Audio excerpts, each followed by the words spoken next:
এখন থেকে আপনার প্রিয় সিরিয়ালগুলো ফ্রিতে দেখুন এক্সক্লুসিভলি শুধুমাত্র সান নেক্সটে। এখনই অ্যাপ ডাউনলোড করুন। করছি তোমরা ভালো ডাক্তারই দেখিয়েছো, তিনি কি কি ওষুধ দিয়েছেন আমি শুধু একটু দেখতে চাই।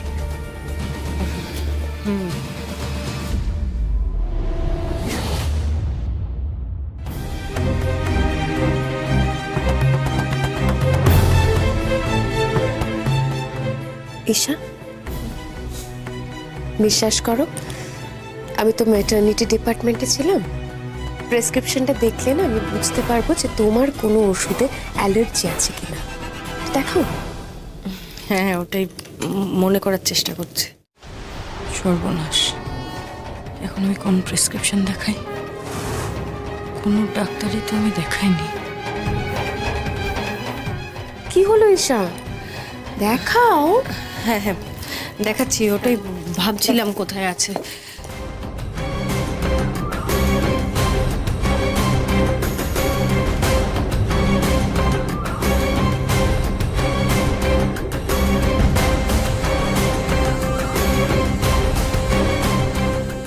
কোথায় যে রেখেছে প্রতীকটা।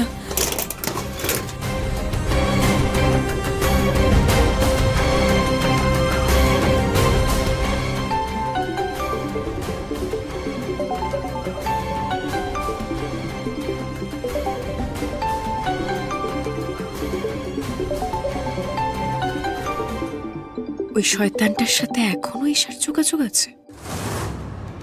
ওর বুদ্ধিতে আরো কি কি করবে কে জানে। তোমার দাদা ফোন করেছে, কথা বলো। হ্যালো, এই আমার বোন, আমার সোনা বোন রে। বলছি, জানিস তো দাদা খুব অভাবের মধ্যে আছে। কিছু টাকা যদি দিস খুব উপকার হয় রে। হ্যালো ঈশা, ওই তোর শ্বশুরবাড়ির ব্যবসা থেকে অনেক টাকা তো সরিয়েছিস বাবা, আমাকে কিছু টাকা দিয়ে খুব বিপদে আছে।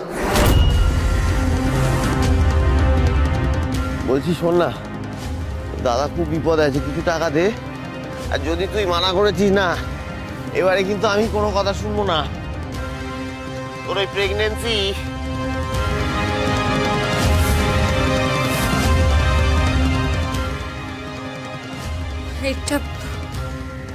এটা কি ধরনের অসভ্যতা বৌদি? তুমি আমাকে না জানিয়ে আমার কলটা কেন রিসিভ করলে? তার থেকেও ইম্পর্টেন্ট একটা প্রশ্ন আমার তোমাকে করার আছে। তুমি এই ফ্যামিলি বিজনেস থেকে টাকা সরিয়েছো?